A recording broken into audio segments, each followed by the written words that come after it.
G'day golfers. Ever found yourself redirecting blame and making excuses after having an absolute shocker on a golf course? I know that I have. Range was closed, I was a little cold, didn't warm up, I hit it in those 3 old divots. Then we have the podcast for you. We focus on how to fundamentally own your swing. Strike it pure and consistently shoot in the 70s. Be it if you're a weekend hack, retired and playing daily, a school phenom or a tour professional. We present and discuss facts and physics pertaining to golf, trying to keep our ego and opinion at bay. We dispel myths such as keep your head down, bend your knees, or my all-time favourite, game improvement irons.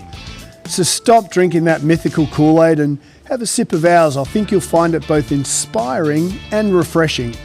I'm Scott Young, founder of Swing, PGA professional and ex-tour player. Welcome to Pivot the Path. G'day golfers and welcome to another episode of Pivot the Path. We are approaching our centenary 100 episode, which is pretty cool. Our improvement pivot point is discussing the notion, and it's parlaying what we've talked about previously about face control. Well, how do you do it? We talked a little bit about how to achieve that with a golf club, but as we know and as we're proving, and absolutely say it again, as we're proving, your physiology dictates how much you can move or lack thereof, move or quieten a club face. So our improvement pivot point is use it or lose it. And Rosemary got served up a video which she then shared to me about Jason Kelce, 37-year-old retired NFL player. And it was about him and him going through a, can I still do an NFL workout? Our doctor of physical therapy and I got invited up to NISBAT, which is the Nicholas Institute of Sports Medicine and Athletic Trauma here in the city.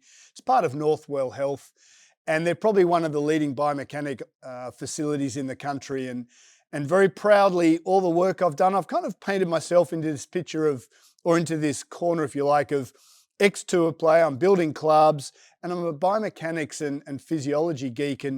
And we just talked all things physiology, from pitchers to one-legged golfers, and it was just awesome. So we just had a brilliant time. So thank you so much to Mal and his team. Anyway, so you put those two things together, NISBAT and Jason Kelce's video, and that's what the improvement pivot point will be this week. So it's going to be pretty cool. We'll talk about that in a second. News from the fairways: as golf starts to quieten, F1 starts to ramp up as we approach the championship winning F1. So we got about 5 races left, and our Aussie, Oscar Piastri, is still on top by about 20 points, although he's getting ramroded by, I think, McLaren kind of backing Lando. So anyway, Oscar came 5th or whatever at the Austin Grand Prix. Max Verstappen led from start to finish. Come on, Aussie. We got 5 races to go. You got to hold on to that championship lead, but something tells me that Red Bull have found some speed, and so I think Maxwell might just win another championship points there. So well done, Max. Austin Grand Prix. To golf, we had the DP Tour, we had the Indian Open, and I was so happy to see all the guys going to India to play, from Rory to Tommy Fleetwood, who ended up winning. Well done, Tommy. Snuck a little 7 under in there, round 4. And Rosemary's visited India a bunch for work, and I've never been. I would love to go. Shout out Ved for inviting us to his wedding. We couldn't get there last year, but one of the things, or you have goals in life. One of them is to play the piano. Haven't started that yet, but I will. And the other one is to buy a sailboat, and I'd love to go to India. And I loved that all the DP guys went and played and obviously supported the DP Tour as their Indian leg. So I was so stoked to see Rory and all the crew going, because it means so much to the locals. So shout out Tommy, had a win by 2 there in the Indian Open, which is great. And then the LPGA, we had the BMW Championship, and we had Kim Si-young, who's a bit of a journeywoman. She's been out for years. I think 13 wins, so she crushed it, 24 under. Which then leads us to our improvement pivot point. Now, if you've got 11 minutes to spare, I thoroughly recommend you watch this video. It's on YouTube, and it's basically, if you headline Jason Kelce, for those who live under a rock and don't know who that is, Jason played for the Philadelphia Eagles, who retired about 18 months ago. Jason's about 37, big, huge center. So he's the dude that snaps the ball. And when he was playing at about 290, 300 pounds. And in about 18 months, he's shed about 260 pounds. And then the video is, can Jason Kelce still complete an NFL workout? And where I thought this was brilliant, so Rosie sent it to me and said, hey, this is cool. But where I thought it was exceptionally cool was, as I said, we went and spent a few hours with the NISMAT team, and they use this BTS engineering, which very proudly I kind of built golf clubs for 10 years ago. And BTS engineering is an Italian firm who have this dot technology. So if you look on our website, we got interviewed by ABC and Amy Freeze here in the city about our golf lab down at NYU.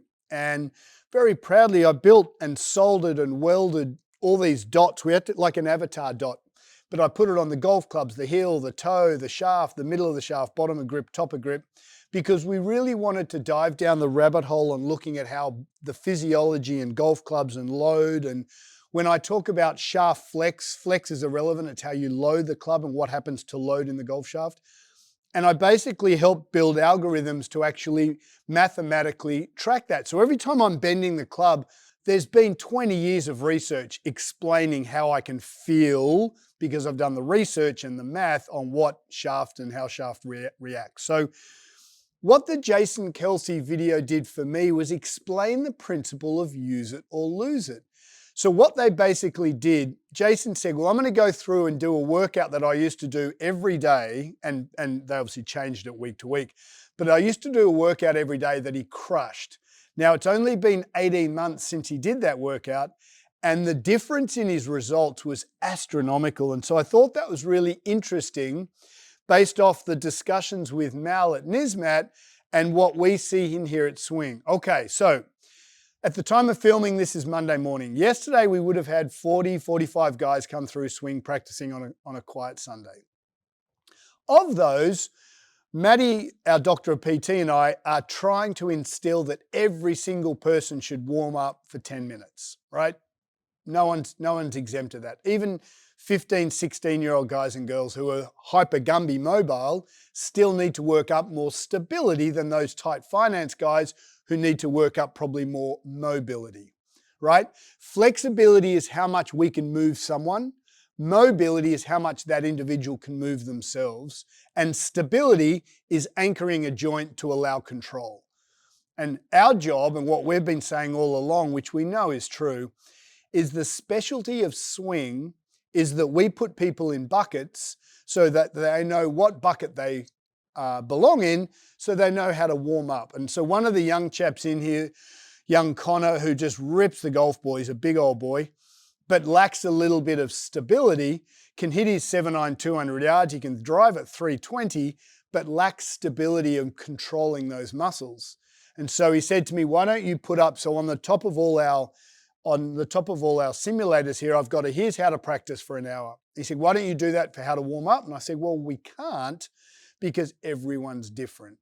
And so using that, our improvement pivot point is showing how Jason went through his NFL combine workout for an hour that he used to do every day. Or actually, I don't know if they work out 6 days or 7 days. They probably work out 6 days and have a day off.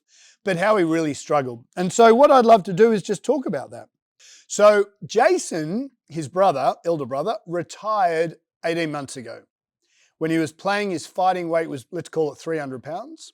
He's 6'3", and then he just went through a combined hour down at the Philadelphia Eagles facility last week.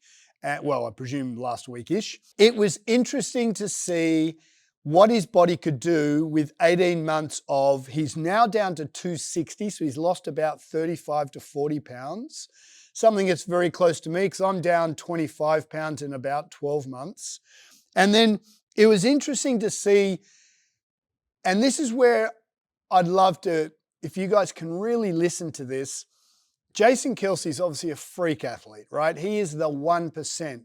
But it was amazing how much the 1%er, which I've talked about weeks past on the podcast, you know, freak athlete, he's the Michael Jordan, he is the brilliant athlete of the NFL. And to get in the NFL, you've got to be a 1%er. So he is the creme de la creme.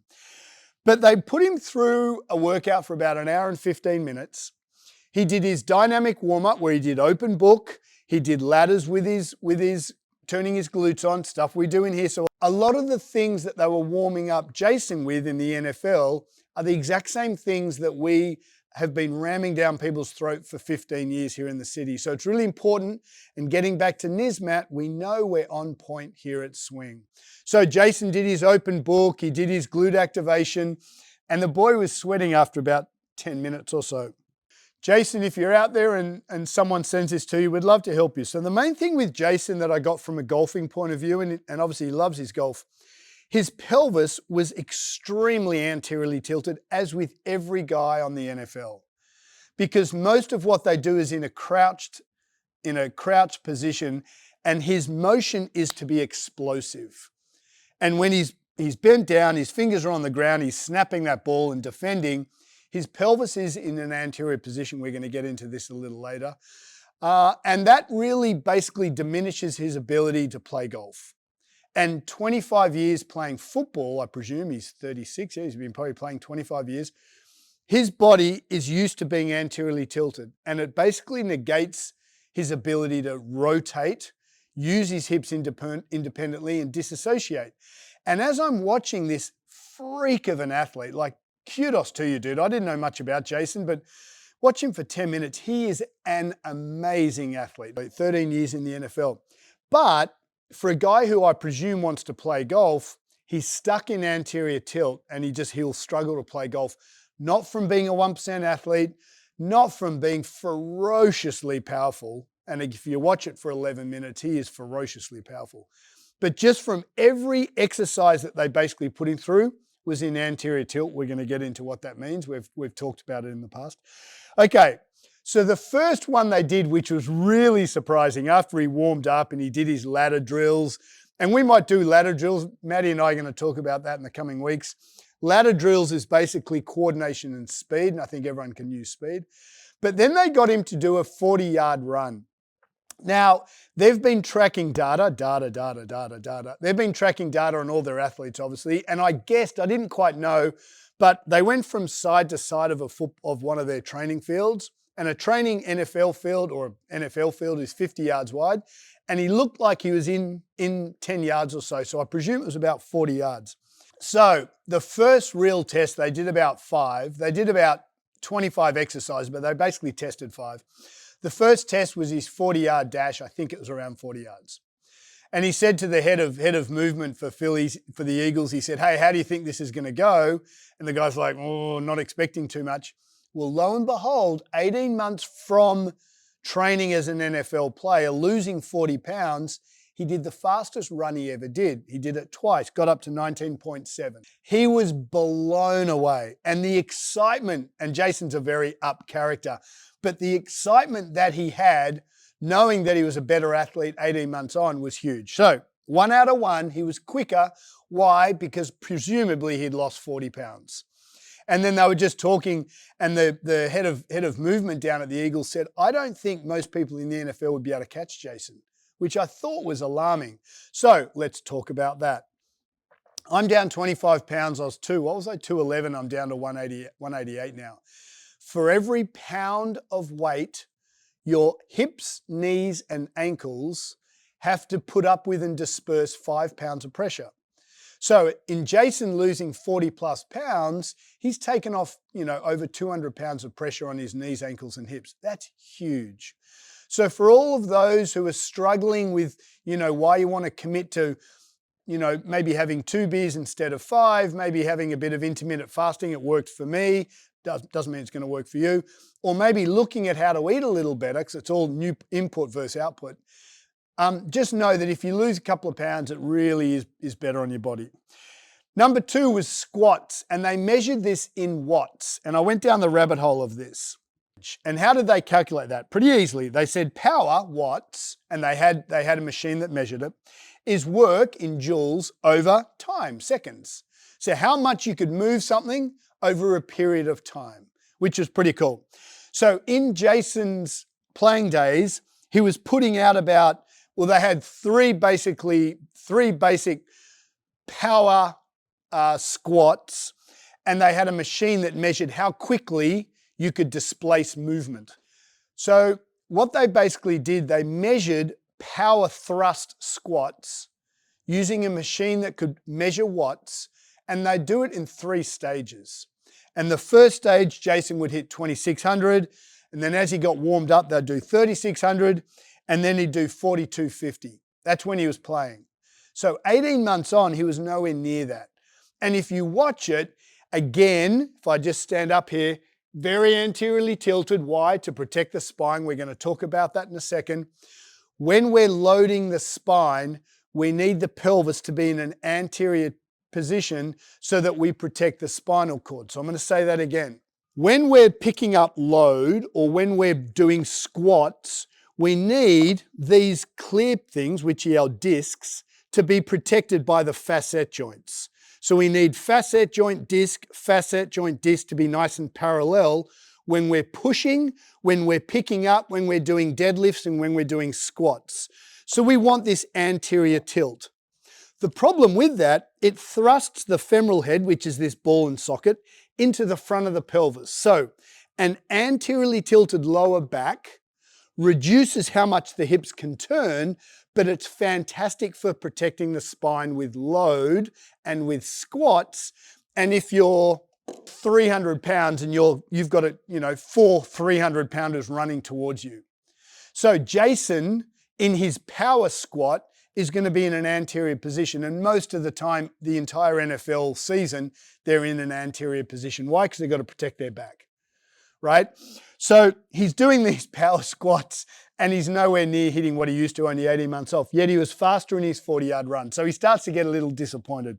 And the whole thing's very cool. Like, he's very hard on himself. And then they measure force plates. Now, Newton's third law, for every action, there's an equal and opposite reaction. So what they did, and I thought this was really cool, is when he had to push down and explode up, he wasn't allowed to use his hands.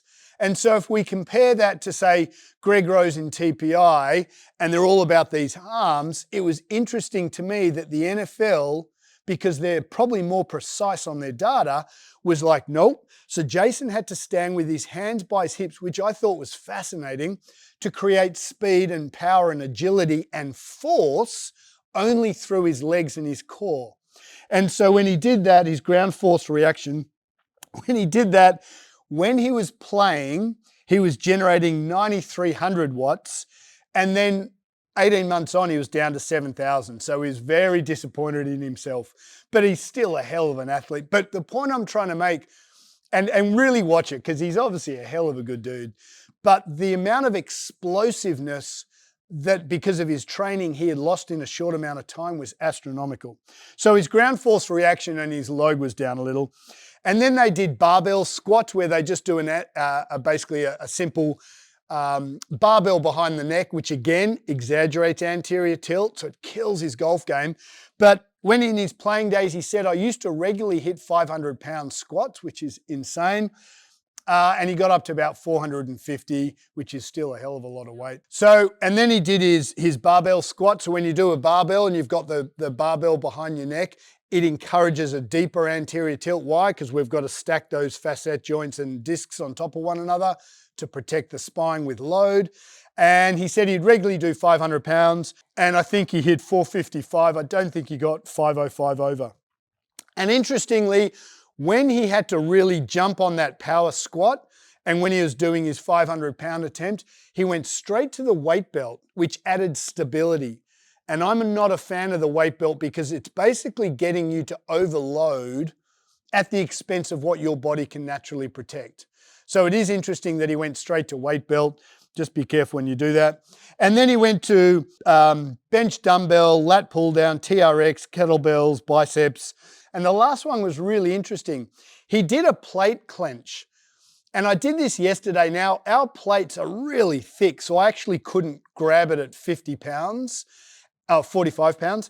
And I noticed that Jason grabbed his at 45 pounds, but his plate was about half as thin of ours.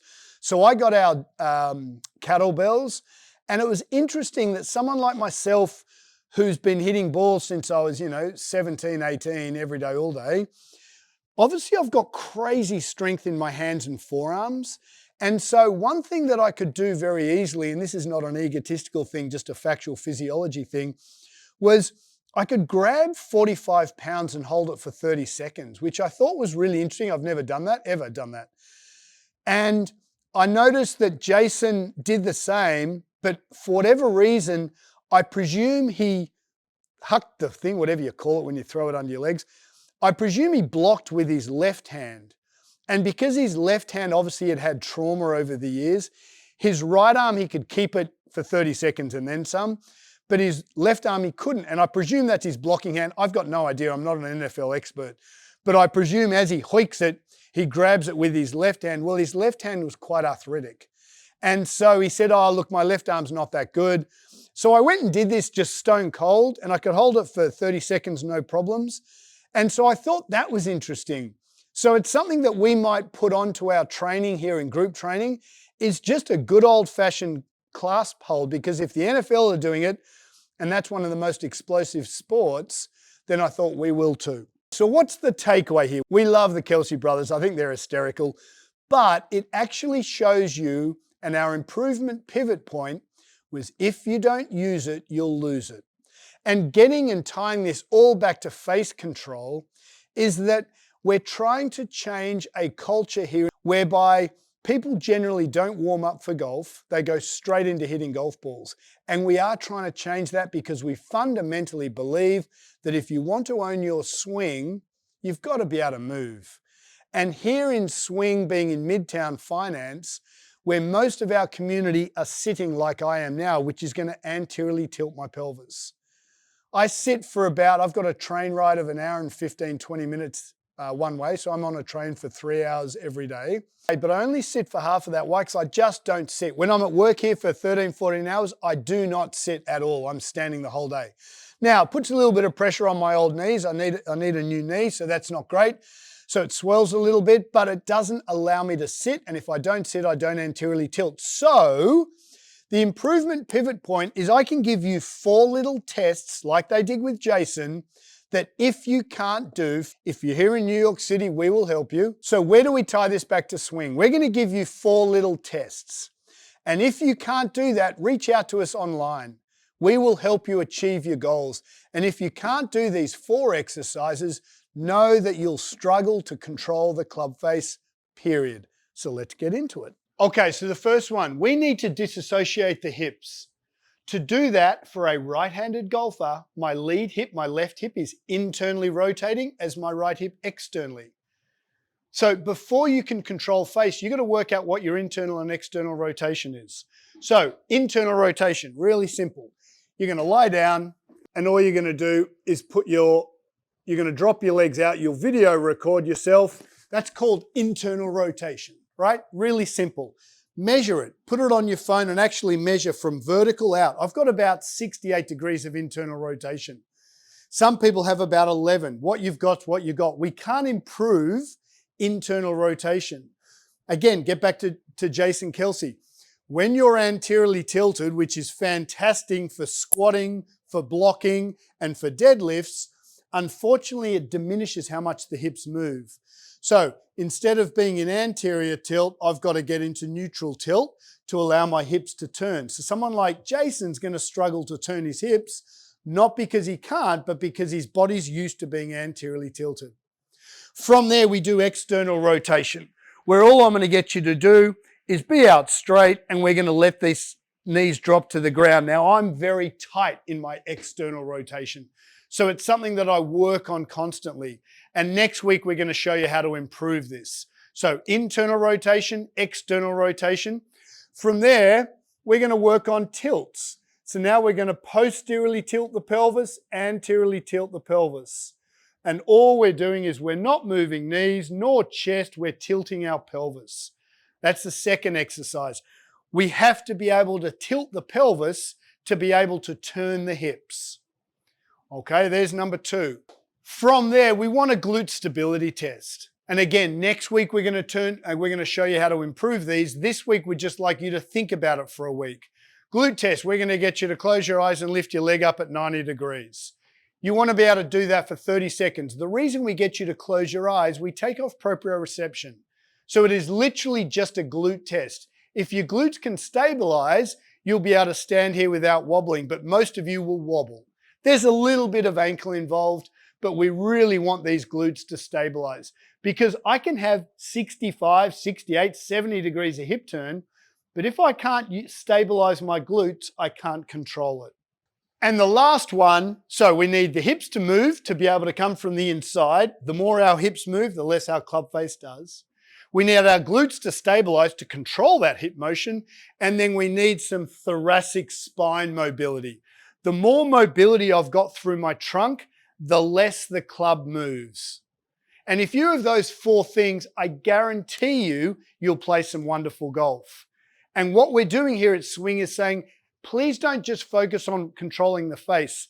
Make sure your glutes can stabilize, make sure your hips can move, make sure your pelvis can tilt, and make sure your thoracic spine has mobility. Remember, upper thoracic spine, our thoracic spine is what moves, not our lower back. Beauty golfers, look, you absolutely own those four movements. Test yourself, understand how you move, and then next week we're going to talk about how to improve them.